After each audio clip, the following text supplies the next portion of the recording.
Hello there, gamers and gamettes. My name's Lorne Riseley, host of Defunct Games News, where we bring you the good, the great, and the gooberific of gaming news every single week. And coming up this week,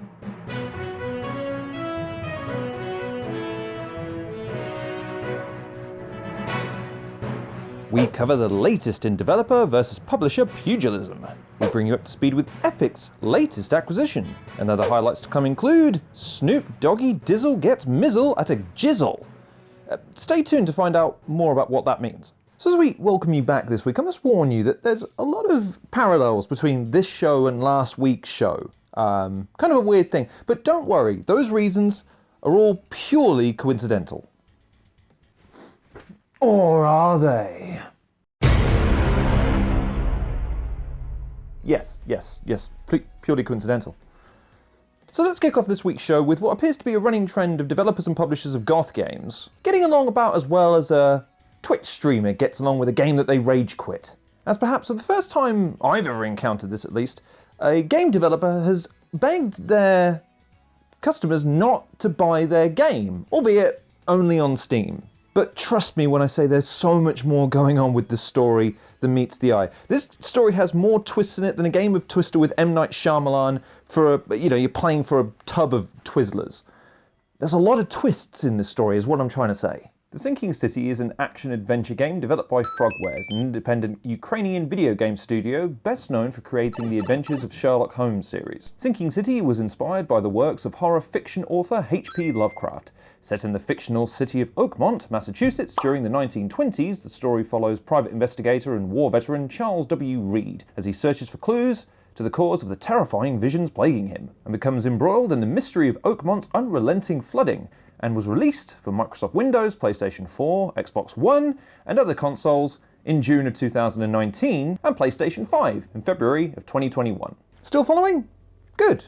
An average game of little note with a few favourable reviews and room for development. Smash cut to publisher Nacon, formerly Big Ben Interactive, which was licensed to distribute the game until the 20th of April 2020, having their contract terminated by Frogwares due to intellectual property violation and lack of payment, leading to Frogwares resorting to self-publishing the title on the Nintendo Switch as its only sales avenue. Frogwares has accused Nacon of repeatedly breaching contract, withholding at least €1 million or 100 million cents in royalties, falsely implying ownership of the IP, to name some of the most fervent legal disputes. However, Nacon have asserted that they have financially met the terms of their contract with Frogwares, and that the developers were trying to change the terms of the agreed upon contract in a classic pub said, dev said chain of events. Stiffed out of a million simoles while clutching onto your IP like it's the last PS5 in a store full of angry Karens trying to please their sproglets?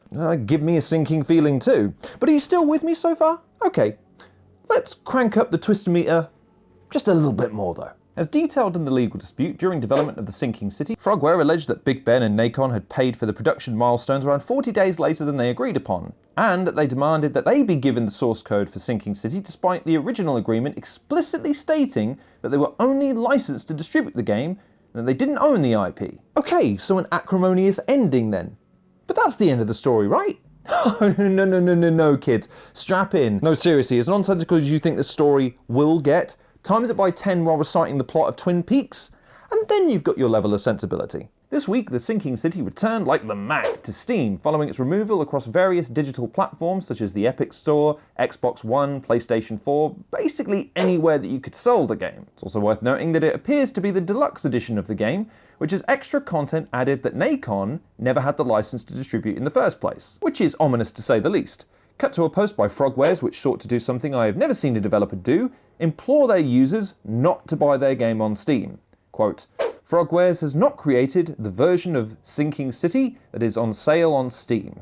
We do not recommend the purchase of this version. More news soon. Frogwares claims that the new version of Sinking City, uploaded to Steam by Nacon, was a version licensed to online distributor Games Planet, that Nacon bought the game, hacked in to remove certain identifiers such as Games Planet logos, added the Nacon logo on certain splash screens, and then republished the altered version of the game on Steam. Bold move by Nacon, the only company dumb enough to commit copyright infringement or a full-blown act of piracy in an age where WWE are copyrighting GIFs made on Twitter. I mean, it's such a reckless company to even consider doing something like that.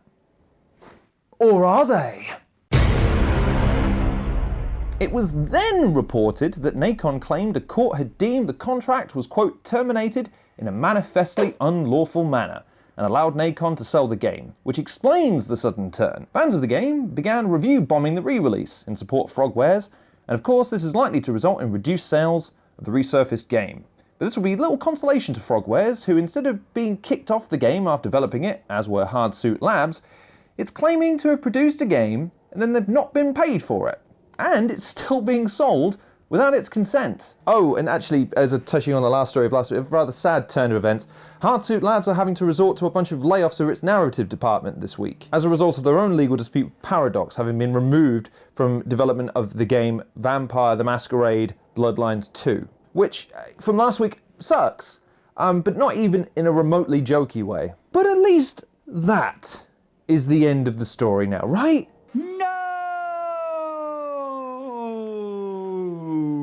Now, as if all that wasn't hard enough to follow, Steam has delisted the game for the time being, leaving everyone in the murky waters of what will come next.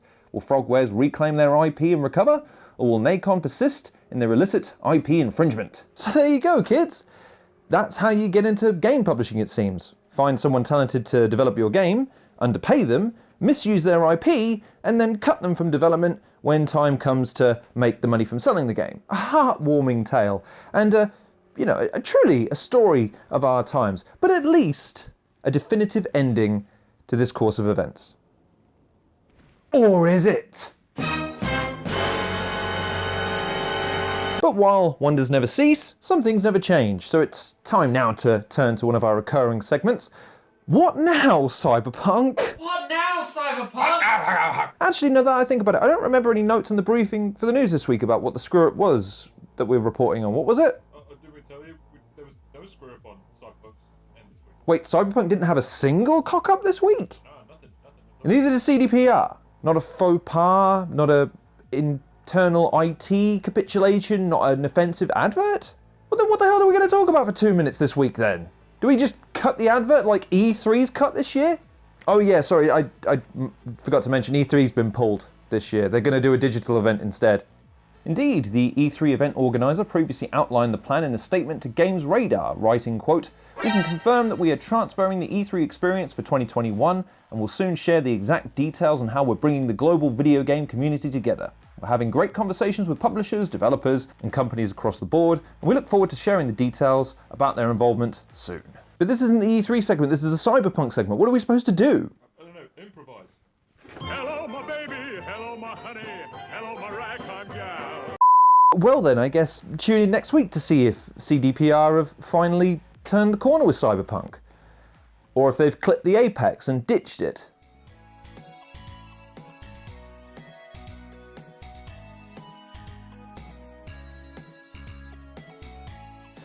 And coming up next, we look back at the week that was Defunct Games in, there's no way I'm going to memorize this, so again, you're going to have to bear with me, as the channel played host to a number of delectable, defunct delights of digital dopeness. There's no way I'm ever committing that to memory. Points to those who can. But kicking us off this week, Cyril gave us a review of a happy little game called Sir Love-A-Lot. Cyril notes, with its clever level designs, ever-changing obstacles, and stunningly detailed pixel graphics, you would never know that this is coming from a first-time developer. The result is a challenging but fun adventure that is not only a great platformer, but is also an exciting Mega Man-style action game. But can the stylish presentation and tight gameplay make Sir Love-A-Lot more than just a one-night stand? Or is this game just a nighttime lover? Take a wander and have a gander. Next, we had the next installment of the Game Over series, looking at Micomora for WonderSwan. To celebrate the release of Ghosts and Goblins Resurrection, we're going to talk about the series' best-kept secret. Turn back now if you don't want to know what happens next, because today, or rather this week, we're going to spoil the story and ending for Micomora for WonderSwan. This is Game Over the Early Years. And to cap us all off, we had a review of Buddy Simulator 1984, and to say that Cyril rates this game highly is a bit like saying, I'm mildly handsome. Cyril states, if you think that the tall lady from Resident Evil Village is scary, then wait till you get a load of friendship. Buddy Simulator 1984 is a haunting and original game that shows the lengths a computer AI will go to be friends. By mixing genres, tones, art styles, and even meta-narratives, First-time developer, Not a Sailor Studios, has created a horror game that is both effective and unique. It's a masterclass in character development and writing, offering us a demented adventure that will be nearly impossible to top in 2021. If the concept of friendship doesn't scare you, then it's only because you haven't played Buddy Simulator 1984. And there you go, another week in the books for Defunct Games, and even more to feast your eyes upon. No need to thank us. Likes, shares and subscribes, you say? Oh, go on then.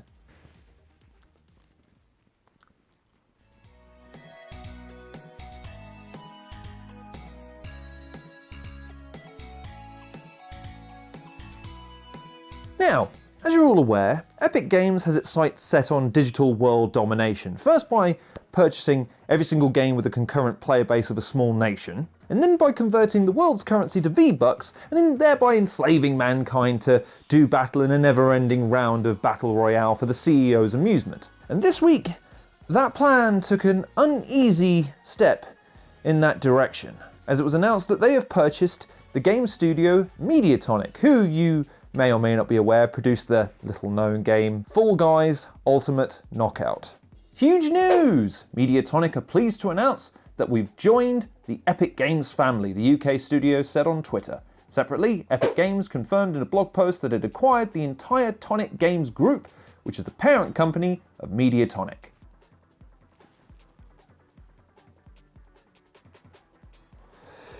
But before we get into the details of the deal, a little bit of background first, shall we? Mediatonic is a British video game developer based in London, which was founded in September of 2005 by Brunel University students Dave Bailey and Paul Croft, pictured here doing their best "Aren't we down with the Ute" pictures. Cowabunga, guys! They went on to release their first game, Snowman Salvage, in December of 2005, but it wasn't until the 4th of August 2020 that the studio finally hit it big with Fall Guys Ultimate Knockout, which launched on PS4 as a free PlayStation Plus game for paid subscribers.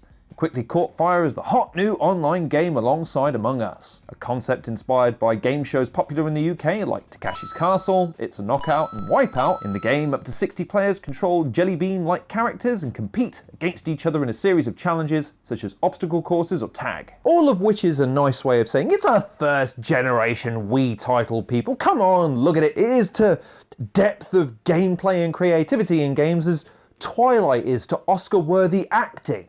Anyways, personal bias against the title in question to one side for a second, Epic have purchased Mediatonic for an undisclosed sum. However, they also own titles such as Fortnite, which is an in-house game, came at no cost, but has a staggering 6 million concurrent players and over 350 million players in total. But they also own the game studio Psyonix, which developed and published a little-known title called Rocket League, which was purchased for between $250 and $300 million in May of 2019, and has anywhere up to 100,000 concurrent players and has amassed 75 million players in total. And now with Fall Guys, which again has around 100,000 concurrent players at any one time, and around 18 million players in total over its lifespan, that all adds up to, and I've done the math here, a fuck ton of people playing games that they own that individually generate a ton of revenue on a concurrent basis. And it's also fair to assume that given the relative size, scope and scale of both Fall Guys and Rocket League, that we can imagine that the purchase price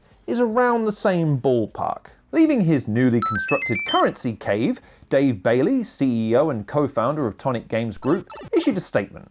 At Tonic Games Group, we often say that everyone deserves a game that feels like it was made for them. With Epic, we feel like we have found a home that was made for us. They share our mission to build and support games that have a positive impact, empower others, and stand the test of time. We couldn't be more excited to be joining forces with their team. But despite assurances from the newly anointed Dave McDuck, concerns of players quickly turned to what might be happening now with Fall Guys as a result of the purchase. Well, once again taking Rocket League maker Psyonix as an example to draw from, a year later, Epic Games stopped new sales of the game on Valve's storefront Steam, a direct competitor to Epic Games, and has yet to respond directly when asked by outlets if it would commit to keeping Fall Guys for sale on their rival's storefront, instead stating, quote, "Long-term plans are still in motion, but we expect to bring Fall Guys to Epic Games Store at some point to help them expand to new audiences." Which roughly translates to get the fuck out of here. We got competition to crush here, people. We're not about to help stock their store. Also, according to Epic, gameplay isn't changing, and the company will continue to support Fall Guys across platforms including PC, PlayStation, Xbox, and Switch. Your gameplay isn't changing, and neither is our mission to bring Fall Guys to as many new players as possible. Each season, we'll continue to expand the game with new content, features, rounds, and costumes. Your favourite colourful beans will still stumble through the chaos on PC, PlayStation, and soon Nintendo, Switch, and Xbox. Epic Games founder, CEO, and future overlord of all gaming, Tim Sweeney, said, "It's no secret that Epic is invested in building the metaverse, and Tonic Games shares this goal.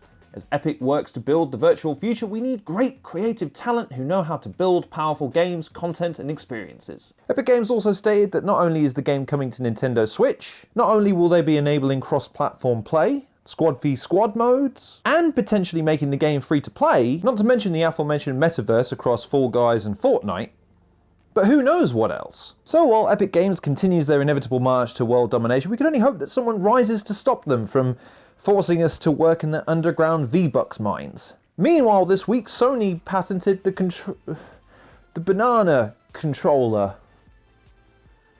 We're doomed, aren't we? We're doomed. There's no one stopping Epic Games now. The end is near! We are all gonna die! But on to news of a slightly bleaker nature now, as everyone, and I do mean everyone, has been piggybacking off of our news segment, Doomsday Clock, as a way of counting down the inevitable demise of the Google Stadia. And you might be thinking, hey, Terraria coming back to Stadia is a good thing, right? A way to offset the bad news this week. And you might have been right. RE Logic, the studio behind the Stadia port of the game, said in a recent Terraria forum post, after a month of pushing, and with the immense support of our fans, Google finally reached out and was able to provide a lot of transparency around the situation and to restore access to all of our accounts. Way, result, right? Well, not so fast. As it's been reported by Bloomberg and others, that Stadia, and indeed Google, may have been dropping the ball behind the scenes since the Stadia was even a concept. You see, as described by Google, Stadia is a cloud gaming service developed and operated by Google, and is advertised to be capable of streaming video games to players up to 4K resolution at 60 frames per second, with the support of high dynamic range via the company's numerous data centers, albeit it is currently being sued for that claim, #lastweekshow. This means that the business model is supposed to hinge on a mobility of gaming coupled with a library of games you recognize and want to try. In other words, you can play pretty much anything in its library, anywhere, given its lack of hardware, with the long-term business model to promote new brands and titles developed in-house to mitigate costs in obtaining AAA titles from other developers by building up to producing AAA games in-house. But as it turns out, the Google bosses got the model arse backwards when applying the aforementioned goals to its in-house devs, and sourcing games to have on its platform to demonstrate the Google Stadia's promise and potential. So allow me to better explain their two-pronged f*** up here. First off, instead of giving the devs the freedom to truly create what their hearts and flowcharts desired, they were told to design prototypes that showcase Stadia technology like Google's cloud computing capacity or state share. In other words, make it look pretty, damn it! Which is weird considering what we've just said, but also EA, the Thanos of games creation, have recently pledged to release the shackles of creative oppression from its developers. EA, people! Even as far back as April 2020, Google CEO Sundar Pichai wrote in an email that momentum in a small number of strategic areas would continue, but gaming was not considered one of them, reports Wired. Then it was revealed that Google's notoriously long hiring periods, taking from 6 to 9 months to source up to 2,000 dev team members, coupled with COVID and a hiring freeze that meant that they still have a mountain of games to develop in order to fulfill its quota of games to prop up the already lean-looking library. If the company was okay putting us on a hiring freeze, they were also okay with damaging our ability to build content, said one source. The studio was not yet fully formed and ready to produce games. They put on the brakes, and that was a statement. We interpreted it as a lack of commitment from Google to make content. And then it seemed like light was at the end of the tunnel, as previously reported Google's Vice President of Stadia and GM Phil Harrison emailed employees and praised the platform's technology, and said that Stadia Games and Entertainment had made great progress building a diverse and talented team and establishing a strong lineup of Stadia exclusive games. And then boom, 5 days later he told them all to gather and said, "Look minions, we're sending you home. You don't have to go home, but you sure as can't work here no more." But it gets even worse.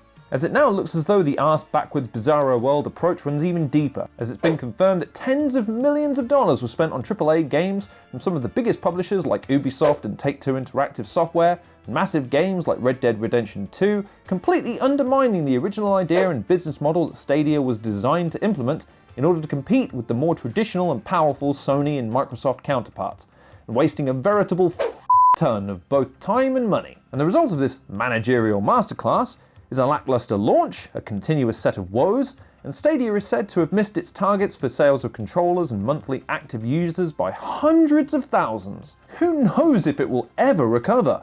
Spoiler alert, it won't.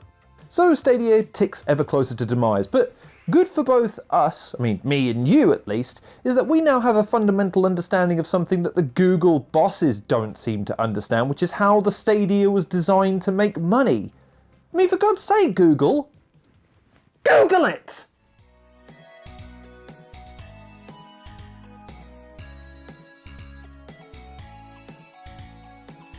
And as we wrap up the week, we take a look at a few stories that we hope might tickle your pickle and give you a giggle, but due to monetary restrictions I'm unable to lend you a nickel. Hashtag bars. So first off, let's take a deep dive into the run that by me again pool, as we mourn the demise of someone that never technically existed. This week, Charts Soda Poppin' Morris announced that he's quitting the resurgent Grand Theft Auto role-playing scene, or perhaps taking an indefinite break and retiring his longtime character, Kevin Whipperloo. For those unfamiliar, Kevin Whipperloo is a restaurant slash casino slash vineyard manager who also moonlights as a manager for a whole bunch of crimes. He met Solid Snake once and nearly got mind controlled by an alien because GTA. I don't see anything unusual about this premise so far. He's a Twitch streamer, just so you know. But as a Twitch streamer, Morris was rather successful, having negated the need for a quote real job by converting his exploits and story into a success on Twitch, which netted him a handsome income. However, it now appears that the strains of his online life have taken their toll according to a recent stream. GTA RP and the position Kevin was in was a true job, he said during this week's stream. It was an actual job, it was brutal. It was manager this, manager that, employee this, cop problem that. I can think of 5 scenarios I actually got to do whatever I felt like. And while it seems that third parties tried to keep him happy while on stream, including, and I quote, being offered to get rid of people who were bothering him because he's a big streamer, slightly concerning that sentence, he's declared that he wants to call it quits all the same. The fault is mainly on me, said Morris. I simply put myself in a position of serious obligations. It got overwhelming to the point I don't enjoy it anymore. I overestimated myself and I don't like it anymore. It's too much. I like doing stupid things. I like doing dumb RP. I like playing with a lot of my friends outside of RP. But when I play as Kevin, I'm not in a position to be able to do all that because I have employees. I have customers.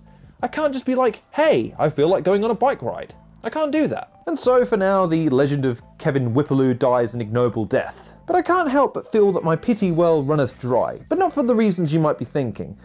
With streamers like Code Miko running around and creeping me the hell out, now that I think about it, it's becoming more and more difficult for me to recognize who the hell is even human on stream these days. I mean, for God's sake, people, is it too much to ask that my gomless, uninspired content is at least produced by humans? Oh, and speaking of AIs running amok, if you happen to know someone called John Connor, might be time to tell them to lay low for a while. As it appears, scientists have managed to teach some AI how to beat some of the trickiest 1980s Atari era games, which we all know is phase 1. Phase 2, building Terminators and going on a rampage. Look, it even says so in the how-to guide of World Domination for Dummies. It seems the boffins have created a series of algorithms that are able to create archives of their previously explored areas, allowing the AI to effectively remember where it has been in a level. It can then use that knowledge to further explore new, not yet investigated locations, which differs from the traditional AI approach of intrinsic motivation, which rewards an AI for finding new areas. However, the flaw with that system can result in the AI effectively forgetting about places it has already been, and potential avenues branching from those areas that it is yet to take. And by using this new method, the team have been able to teach the AI how to beat games such as Montezuma's Revenge, Freeway, and Pitfall, all gaming classics from the Atari era of gaming that have claimed many the carpal tunnel of innocent gamers past. Very impressive, very impressive. Frankly, too impressive. Scientists and indeed heralds of an automized Armageddon, Adrian Eckerfett, Joost Huizinga, and Jeff Clune stated our method is indeed pretty simple and straightforward, although it's often the case with scientific breakthroughs.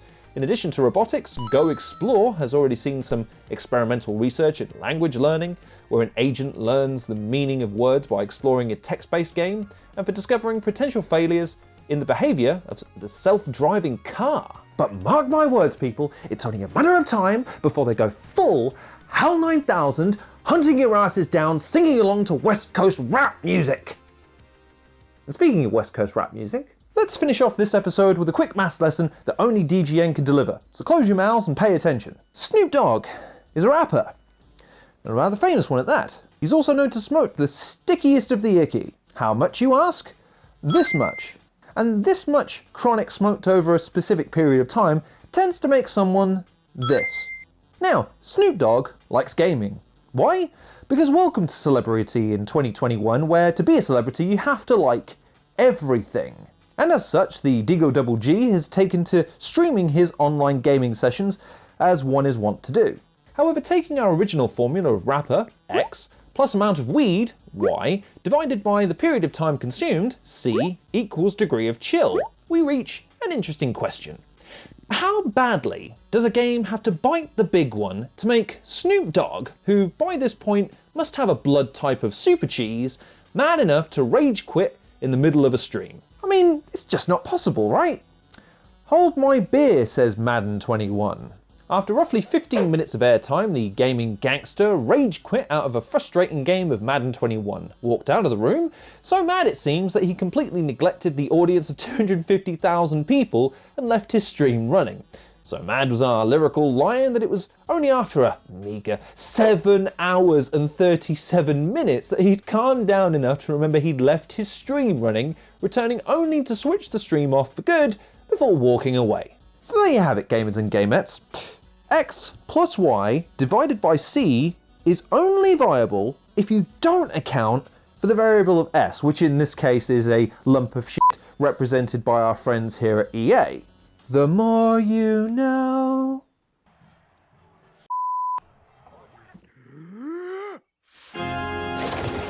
Well, that's been the happenings of the week. I've been your host, Lorne Riseley. This has been Defunct Games News, and let me tell you, this week was not easy to follow. That Sinking City story had me twisted in more ways than I can better to remember. And don't even get me started on the Stadia stuff. That was a deep dive unlike anything I've ever seen. I pray that Stadia gets their stuff together for next week, but you never know. It is Stadia. I certainly hope you enjoyed this episode. Please feel free to like, share and subscribe, and check out some of the other content that Defunct Games has been producing, including the stuff that I've referenced in this video. Also, be sure to go and check out the Discord. Go check out Cyril over on Switch Planet. Stay tuned for more news and videos and reviews and all that good stuff in the coming days and weeks. But most importantly and first and foremost, I do hope you're taking care of yourself. Stay tuned, and we'll see you soon. Hey, thanks for watching this week's episode of Defunct Games News. Like what you saw here, then you should know that we cover the news every Sunday. Now here's the question that I have for you. Which game would you like to see an AI complete next? I, for one, would like to see them take on one of the Sonic games. I think it'd be awesome to see them ace it. In the meantime, though, we'll have a new episode of Game Over for you on Monday, but what I want you to do right now is watch Electronic Gaming Monthly ranks the Ghosts and Goblins series, which we posted on Friday. If you've already seen it, then watch it again. It's great, and Cyril spent a lot of time on it. Also, make sure to click that subscribe button and support what we're doing here. Until then,